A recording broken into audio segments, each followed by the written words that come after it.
Viewers, আপনারা দেখতেছেন সেই ঐতিহ্যবাহী গ্রামের একটি খাবার, শিওর পায়াস, শিওর পিঠাও বলে অনেক জায়গায়।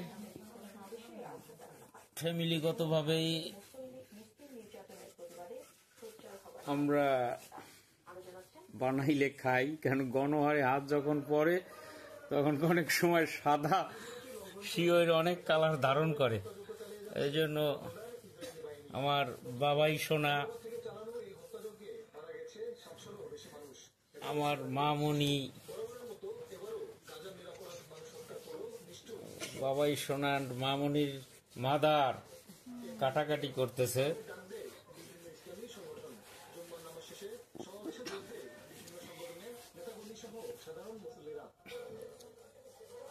পায়েসটা অনেকদিন খাওয়া হয় না, অনেকদিন সাধারণত নতুন জামাই শাশুড়ির আসলে খাওয়ায়।